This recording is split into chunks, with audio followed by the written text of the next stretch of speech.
Hello, friends. Welcome to another edition of Facebook Live from my living room. I'm assuming we're on because it did the little countdown thingy. Um, yes. Yay, we're live. You know you've been in quarantine too long when you get super excited about going to the vet, Target, and Container Store in no particular order. And I mean, the excitement was in no particular order. And here's the thing, Target, I'm sorry, you were a bitter disappointment. I did not, in fact, find the storage drawers that I wanted, but that's okay. There's a pandemic going on, so there are bigger fish to fry. Anyway, welcome to another Facebook Live where I answer your questions and then enlighten you about the art and craft of acting. I don't know why I'm doing this dance, but I am. That's just kind of how I roll. Hey, so I realized something with this new Facebook Live interface that Mark Zuckerman put up here for us. I didn't realize that you guys were actually leaving questions in the comment box. It only shows me about like this much. It doesn't repopulate and scroll. So I realized that you actually asked me questions last week. I just could not see them. So I'm going to answer them now. And please, as you hop on board, please answer any questions you have. And let's get started. Okay. This question is, how would one go about getting an agent without demo footage? Granted, I know things are moving slow right now with COVID. That's a great question. You do not have to have demo footage in order to get an agent. If you research the agents in your market, you can see what their requirements are. So here in Houston, where I am currently, the agents either want a live audition doing like a 1 minute monologue, or they might want a taped audition doing two contrasting monologues. Some just want to have an interview with you. Now, some of this is being done virtually right now because, of course, we're in a pandemic. In case you forgot, I'm just here to remind you. But check the requirements of the agencies that you're interested in. I've had a few students who during this time have racked up agents, including Ellie Britton. Congratulations, is signing with Blanco Agency, and super proud of her. And we actually worked on her submission via Zoom. So we figured out what pieces she was going to do, and then I kind of coached her via Zoom, and then the rest is, they say, is history. So this can be done virtually, but you want to check your agency, the agency that you're interested in, and see what their requirements are. Now, it's going to be a little different in your larger markets like Los Angeles and New York. Again, you just want to check and see what their requirements are. The thing is, if you have a demo reel, if you have footage, then you actually have something to submit in addition to any sort of specific, hey, I need some contrasting monologues requirements, or quite possibly you could send that in place of that, because basically they want to know if you can act, what you look like, and what you sound like. And they want to have an idea of kind of what your range is before they even see you. Another thing that's really important, and we talked about this a few weeks ago, and actually I'm teaching a workshop on this called Going Pro, and that's coming up in a few weeks. It's really important to have professional materials. You want to have a professional up-to-date headshot, and you want to have a professional resume. And you could really shoot yourself in the foot, even if you're a talented actor, if you have subpar marketing materials. Well, hello, Casey. You are so welcome. You're so welcome. Good afternoon, Mike Fleming. Good day to you. Thank you so much for joining, folks. So let's see. My next question. I know there are a couple of companies pointed out in TMFA, I'm not sure what that is, that make fake reels. Not sure if that is available in Houston. I have very mixed feelings about the idea of paying somebody to put together a reel for you. And I want to explain. I mean, at the end of the day, it's your career, it's your life, it's your choice, right? If you want to do it, do it. But part of the reason is the purpose of a demo reel, just like a resume, is to see what you've done, right? So if you want a demo reel, A demo reel is often to sort of like push you up the chain of command, like if you're getting submitted for bigger stuff like roles in movies and television. And the thing about it is, if you have footage, it proves that you can do this. It proves that you've booked, and it proves that you are able to act. It proves that you have actually done the work, right? So, you know, people are in a big hurry to move forward. I totally get that. It can be maddening to be an actor because we feel like so much is out of our hands. So what I would say to those people is if you want to get footage, I understand everything I'm saying is under the banner of, yes, I understand there's a pandemic going on, but you know, you could always, you know, there are student films, there are independent films, there are film festivals like the 48-hour film festival where you can pay the entry fee. You could put together your own team and you could star in the film, right? And you know that it's going to get done because it's a 48-hour film festival, right? And you will have actual footage of a project that you did. When you are paying somebody to put together a demo reel for you, yeah, it shows what that you can act, right? And that's great. But it really, you haven't really you haven't earned the credits at that point, right? And this can be especially frustrating if you're a theater actor by trade and you're like, but I have done all this work, and that's great, and that's all true. And also, a film is different than theater, as we've talked about before, and there's a Facebook Live about it, and there's a video on my YouTube about it. So you can check that out as well. So those are my thoughts about paying somebody to give you a fake demo reel. Let's see. Okay, great. Can you talk about set etiquette for actors and voice volume according to the type of shot? Oh, set etiquette for actors. I wouldn't even know where to begin.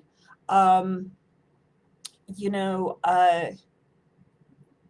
here's the big thing about being on set that I would say is stay in your lane, right?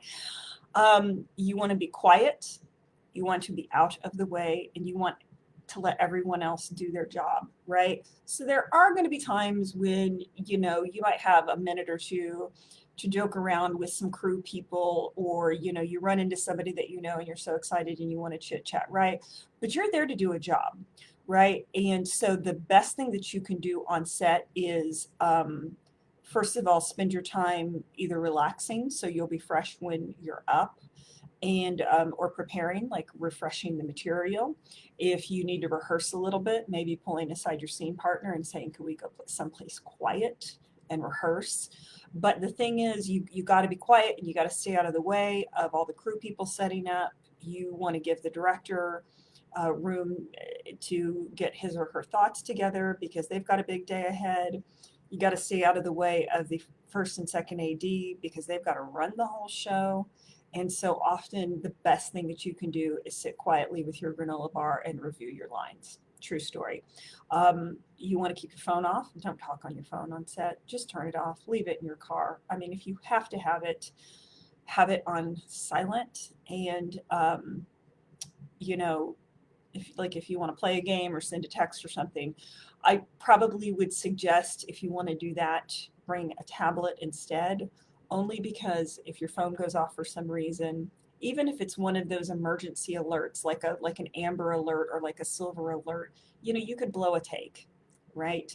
Um, when you're making noise and people are trying to set up and people are trying to film, you will make everybody crazy. You will be like public enemy number one because you're costing time, you're costing concentration, costing people energy because there's a finite amount of energy for everybody involved. And so anything that you do that is distracting or disruptive is bad. Just don't do it. Okay. And voice volume according to the type of shot. You know what? That's really going to be aided by your sound person, right? Because they're going to get you hooked up to your mic, or they're probably going to have you, depending on what they're shooting, They're probably going to have a body mic, a lavalier mic, and a boom somewhere, right? So they're going to check your levels ahead of time, and they're going to tell you like what's out of range, right? And then from there, and they have to adjust accordingly. And then from there, the director will direct you.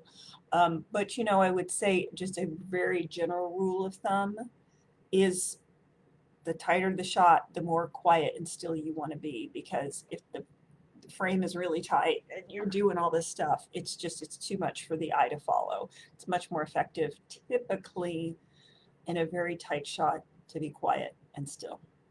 Right? Okay. So, hello. Hi, Shay. So happy to have you with us, and I will get to your question as soon as I get through these. Let's see.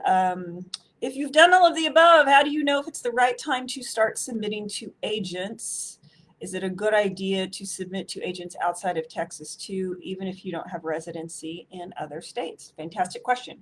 And in fact, I'm going to be talking about this in my webinar, Going Pro, coming up in a few weeks. And I'll talk about it now too. But if you are really thinking about, I'm ready to go professional, or I'm ready to move into other markets, or I want to know how to get an agent and all that kind of stuff, my webinar Going Pro will be the ticket. So anyway, how do you know when it's time to submitting to agents? Are you any good? Have you been taking class, right? Have you been learning your craft? It is fantastic to do things like community theater, and if you do role play and things like that, that's all great. But doing those things and being prepared to be competitive in commercials and television and film auditions, right? That's a different ball game, and that's a specific skill set for film. And I'm just going to use film broadly for anything that's taped. You're going to want those skills. And so, I would say, have you spent at least 6 months getting on camera classes of some sort? And here's the thing, I'm not talking about a lesson here or there or a workshop here and there. It really, guys, it really needs to be consistent study, right? Because it's like anything else. If you don't use it, you lose it. And in fact, I was in a Tony Robbins workshop all weekend long. It was a virtual version of Unleash the Power Within. And it was immersive, and it was immersive for a reason. And one of the things that he pointed out is that the best way to learn is to be in an immersive environment, right? And so if you can't be in an immersive environment, the next best thing is going to be studying with regularity. So that's the first thing I would say. Have you been in class weekly or in lessons weekly for at least 6 months? And then do you have professional headshots? Do you have a professional resume? Do you understand how to write a professional letter of interest? Again, this is all stuff I'm going to talk about in my webinar, Going Pro. And simply because I know people have these questions, and I thought, why not just have a webinar about it, and then I can answer all your questions at once. And so those are the things that you want to consider. As far as, is it a good idea to submit to agents outside of Texas too, even if you don't have residency in other states? Yes, it can be. So a couple of things that you want to consider is, will your home agency, meaning your agent here, is there something going on contractually that limits where you can be? Because there is a rule, you don't want to have 2 agents for the same thing within, I believe, 150-mile radius. But there are some agents who are like, nope, I'm it, and you can't have any other representation anywhere. Okay, so first of all, you want to check with your home agency and see what their restrictions are.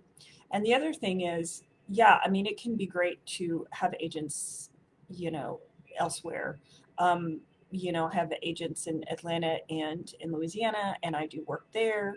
I have representation in Los Angeles, and so I'm hooked up when I go out there, and even when I'm not out there, I'm constantly getting pitched for things. I was actually due to shoot something in New Jersey in April, right when everything went to hell.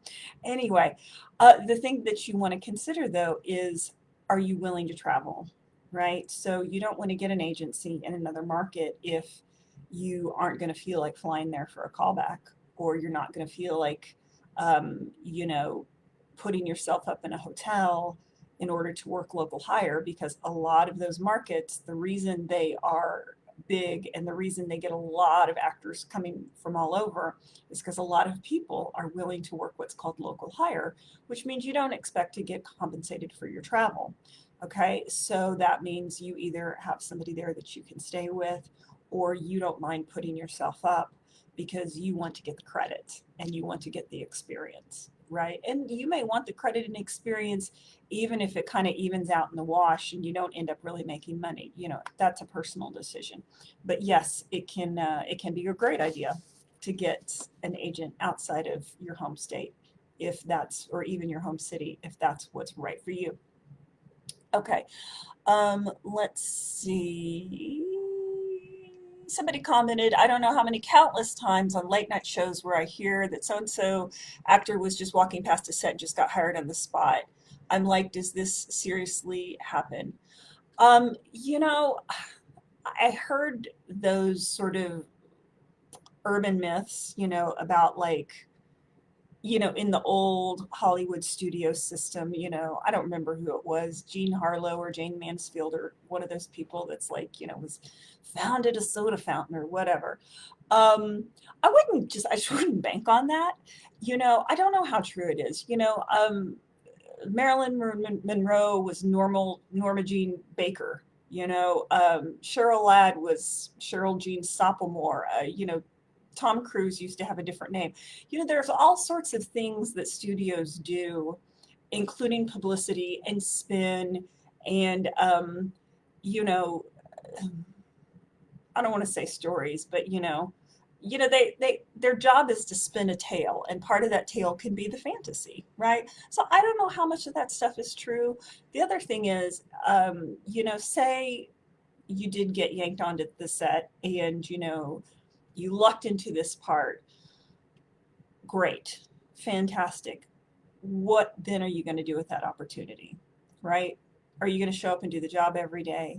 After that's over, are you going to get an agent and a manager and get into class and keep working and consistently like build your career? Anybody can get booked once, right? But can you build a career, right? Can you continue to do this? And that's the thing. This is a long game. It is a long game. It is the long game, right? So, you know, don't worry about what somebody else is doing. You know, I actually read a quote in class last night because I always do what I call the wisdom on Tuesday night classes. And, you know, the short version is you're not competing against anyone else. You're running a race against yourself. And are you improving and are you growing, right? Are you better than you used to be, as, you know, Maya Angelou used to say? So I would say that's what we need to focus on, not, you know, well, why did so and so get discovered and I didn't? Because, you know, I don't know, why did they so and so win the lottery and I didn't? Maybe because I didn't buy a ticket. Okay, moving on. Okay. Hi, Sarah. Can I book a job or get an agent when they want you to have experience but can't get the experience because no job agent wants you without any? Yeah, again, so there are a lot of ways to get experience. Community theater, plays at your church, indie film, student film, putting together your own group of friends and hiring a writer and putting together your own short film. I know so many people who do their own short films just so they can have something to star in, right? I'm looking at, you know, I hired a writer to do that very thing. So I'm going to produce a short film so that I can be in it and I can show off a particular facet of myself that I don't typically normally get to show off. Now, I was putting this all together when, of course, the pandemic happened, so we know how that goes. But yeah, there are plenty of ways to get experience that don't involve getting a professional commercial or, you know, getting a professional spot in a television show, that sort of thing. Even going out and being an extra, right? Being an extra, first of all, gives you a great education about what it's like to be on set and what's required, and it's very low stress, and you basically sit around all day and you socialize and read books and eat snacks, and you learn a lot. You learn if you have the temperament for this, because shooting days can be very long and incredibly boring. And some people just can't stand it. Some people just can't stand it. And it's good to know now before you invest a lot more money and time in it, right? But yeah, there are plenty of ways to get experience um, in order to have something on your resume. And I'll tell you what, even studying consistently, and again, I'm not talking about you took a private lesson here or there, you took a workshop here and there, but if you can say in your letter of interest, look, I have been studying weekly, I've been in Tara Gaston's class, or I've been in Kim Tobin's class, or I've been in whoever's class weekly for the past year, that shows them that you're serious, right? And if you show talent and you show determination, and you have a look that they need at that moment, then that can make a difference from the person who has nothing on their resume. So don't underestimate the power of actually being in class. Okay, Joe Grasaffi says the film races are a great way to quickly build an acting demo, and you have a completed narrative piece you can show people and submit to festivals, not just a scene that has only one function, your demo reel. Yes, thank you, Joe Grasaffi. You are right. You are right. Yes, you are right. And again, I understand the situation we're in, but you know what? I have a friend and colleague who has filmed a short film during during lockdown, right? So it had 4 cast members. He, the girlfriend that he lives with, sorry, his fiance, they may have gotten married by now, I don't know, and 2 other actresses. And the 2 other actresses, they filmed via Zoom. And he put together a short film, edited it, and now he's got this lovely piece that he stars in, right? So, guys, it's like you can do this. You can do this, right? We all just have to get over our fear or hang up or whatever and just like start doing stuff.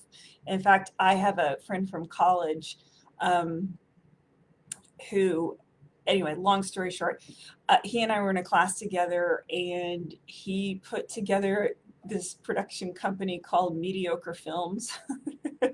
And he just did a series of short films, but he and his wife make a living making videos for YouTube, and just creating content for YouTube and getting sponsors, right? So you can do this. All right. Hello, Joseph Jones. Thank you, Edward H, for saying school is a must. Yeah, you get me. You get me. Jason Ration, you're late, and it's totally okay. We welcome you. Okay, I have a question here. When you walked into an audition, do you get prepared with alone time to say to yourself, what am I going to do, or just hope for the best? Which one? I think that depends on where you are in your journey. I think when I was a much younger actress, I would sit there and just be shaking with nerves and just reciting my lines over and over, and trying to get into character, to be in character. And I'm not making fun of myself. I was a very earnest actor from a very, very young age. Now I don't do that. Now I am so well prepared, and I know how to pull it out, and I know how to turn it on, that honestly I just try to almost meditate, get really calm and really centered, and just say a little prayer for doing the best that I can possibly do, and for having a great time, and for sharing a wonderful experience with whoever is in the room, and then I just relax and go for it.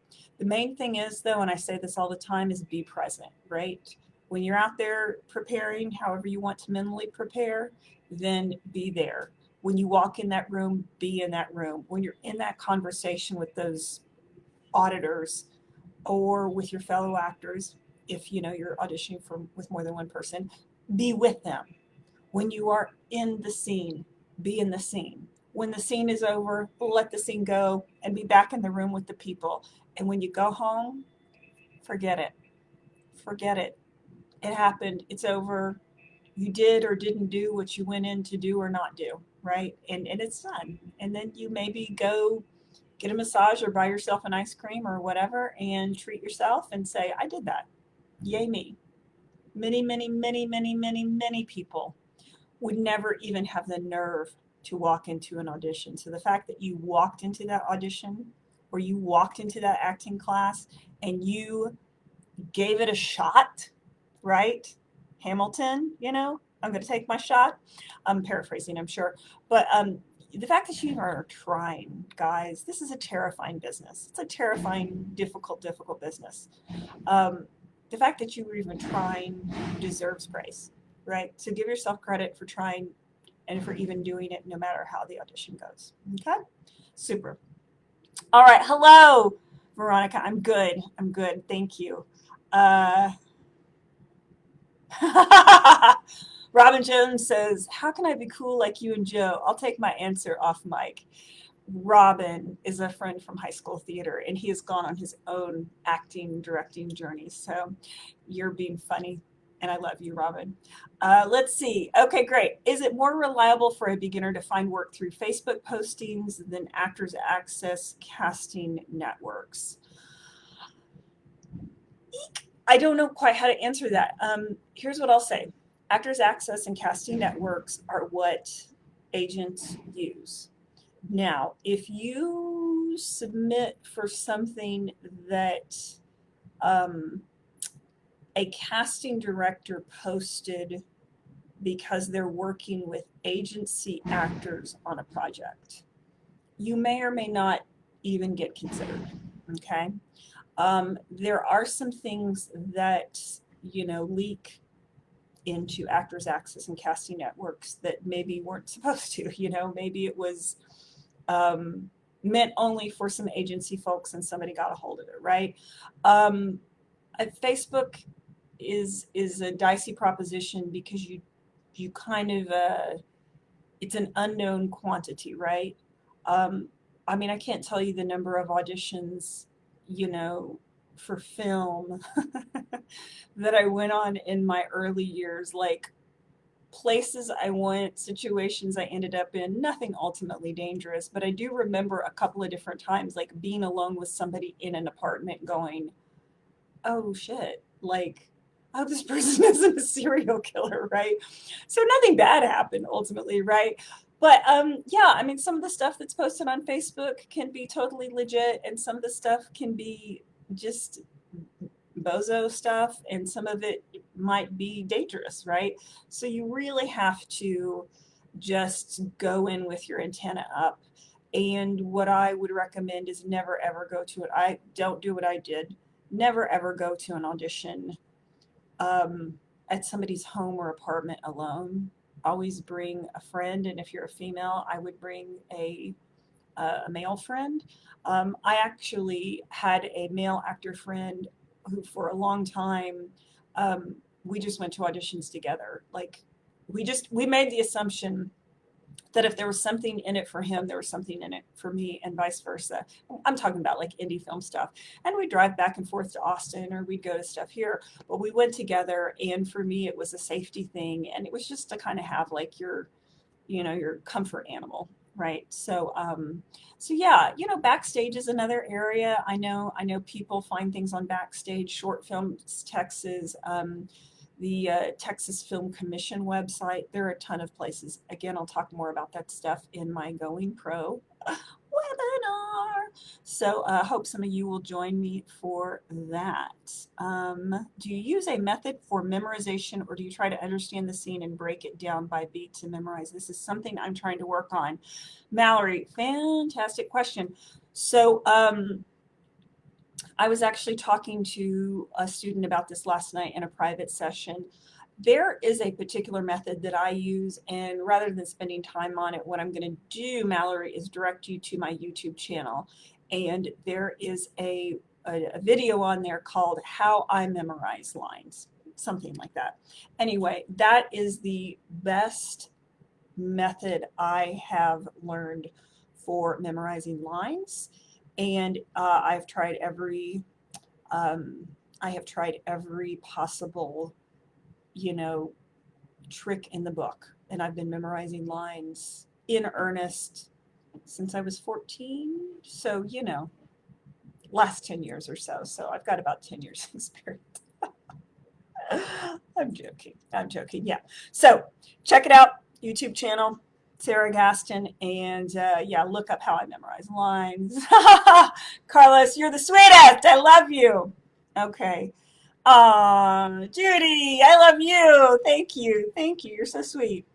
Um, Great. My manager hopped on. Hello, Matt Chasen. And he says Actors Access and Casting Networks and Casting Frontier all have school projects, which are great for new actors. Absolutely, guys. And here's the thing I talked about this a little bit last week. You know, trust me, I have suffered from this. You know, it's really easy um, to look at what we're seeing on television and look at what we're seeing in movies and go, well, but I want to do that, right? Here's the thing. When I first fell in love with theater, um, I was making wheat paste to cover flats. I don't know if any of you know what I'm talking about. I know Robin Jones does, right? I would sweep the stage. I would help build the set. I would do anything just to be around it because I caught the bug. I loved it so much. And so I would encourage you not to like put yourself above doing a student film or doing an independent film or doing a church play or doing community theater or whatever. Like, just get out there and start doing it. If you want to act, go act, right? You have the opportunity, even in quarantine. You know, I was part of a Zoom table read a few weeks ago. You know, that sort of thing is going on. There is so much out there. Again, I'll talk about this a lot more, and I can give you a lot of resources in my Going Pro webinar. And you can find the details on my website, www.sarahgaston.com.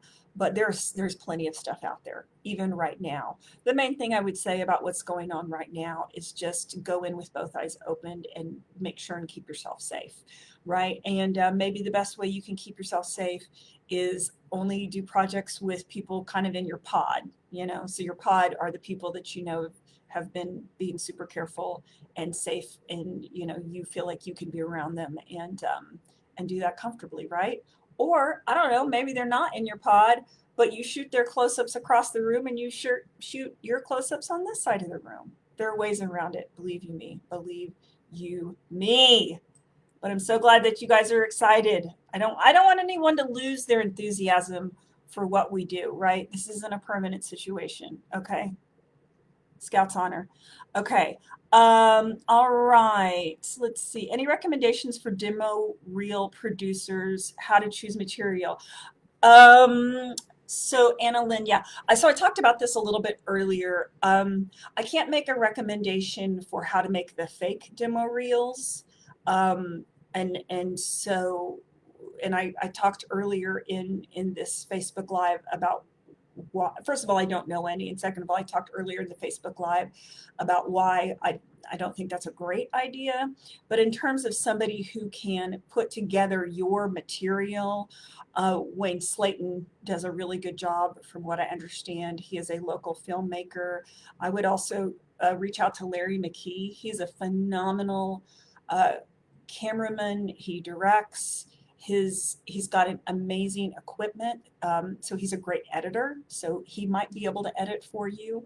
But yeah, I would reach out to directors in our acting community and see who actually assembles demo reels. Okay. What is your, oh, and here's the thing. If you are going to do a manufactured demo reel, make sure it's original material. Hire a writer to write some scenes for you.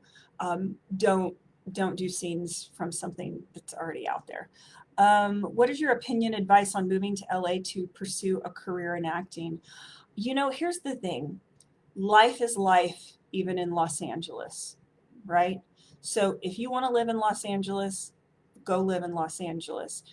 You are still going to have to work your ass off. It is so much more competitive out there than it is in our regional markets, okay? And people are alive, and people are on the hustle, and people are ready to do the work, and people will leave you in the dust if you do not have extraordinary work habits. And that is in addition to whatever you need to do to make a living, right? So it is exciting as hell because there's so much to do and there's so much opportunity, but you've got to bust your ass night and day. And people get real sleepy in these regional markets, and it's understandable because we don't have the amount of opportunity, right? So if you want to move to LA, move to LA, get ready to work your ass off. And if I would say probably, you know, take a year to prepare for it, get some footage together, put together a demo reel, see what you can do about getting an agent ahead of time before you move out there, save some money, figure out how you're going to earn a living. Because here's the thing, I know plenty of actors who were so excited because they thought, if I'm in LA, things are going to happen for me. And they somehow didn't really realize that they had to make it happen for them. And so an awful lot of them spend their weekends having pool parties and smoking pot and working retail, right? And you know, LA is a great place to do all those things, right? It's a beautiful place. There's a lot to do, right? I mean, I love going there because there are so many outdoor activities to do, but you can never ever forget why you moved there, and you can never ever forget what you're there for. And it's really easy to do because it's a fun place and there are a lot of distractions, right? So just know what you're know what you're in for before you go out there.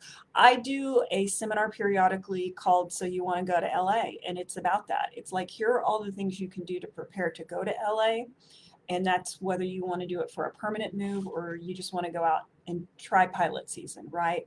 But there's a lot that you can be doing in the meantime to prepare yourself for that move. And if there's enough interest, I'll have another one again here pretty soon. Just let me know.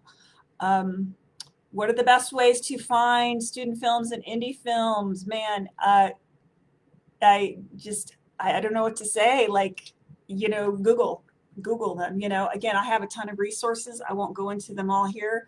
I mentioned a few earlier. Houston Film Commission, Short Films Texas, Actors Access, Casting Networks, Backstage. But one of the things that's so important, guys, is developing a network, and develop a network of people who are at your level and share information with each other.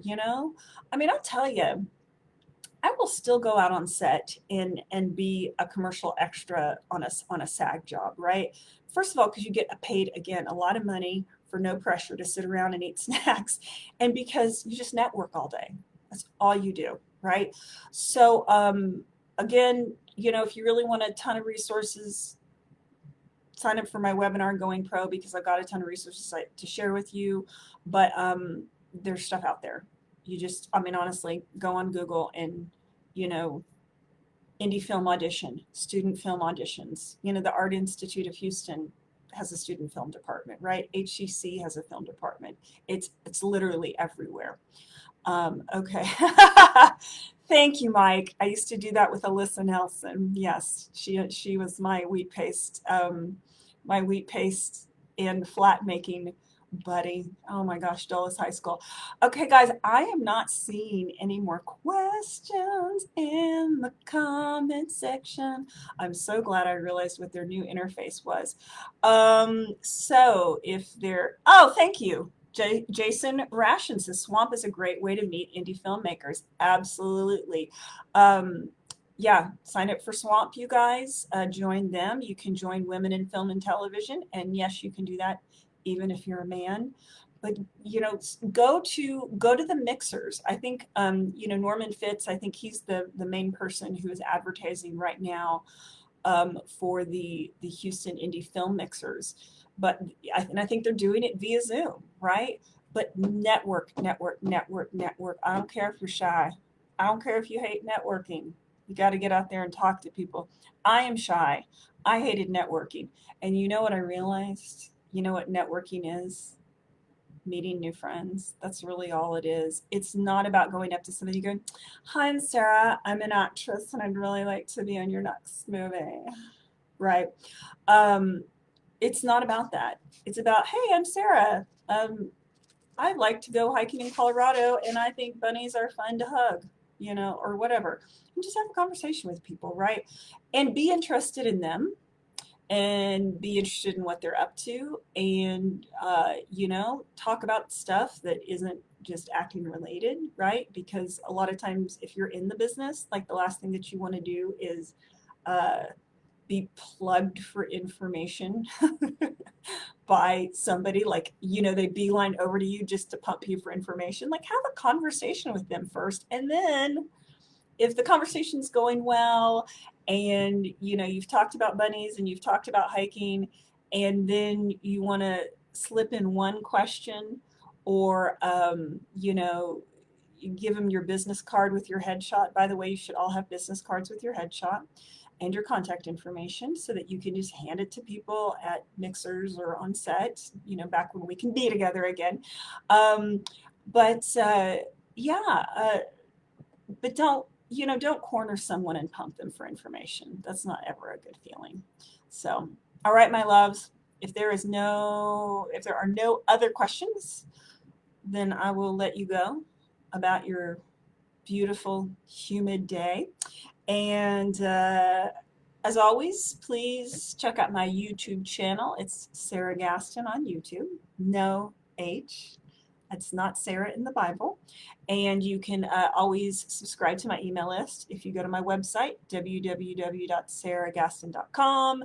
I send out tips, I send out audition notices, I send out current information on the kind of stuff that's going on that comes my way, or stuff that I think might be beneficial. I also send out a weekly video with tips and tricks on the craft and art of acting. And you are so welcome. You are so welcome. And break a leg out there. Okay, bye.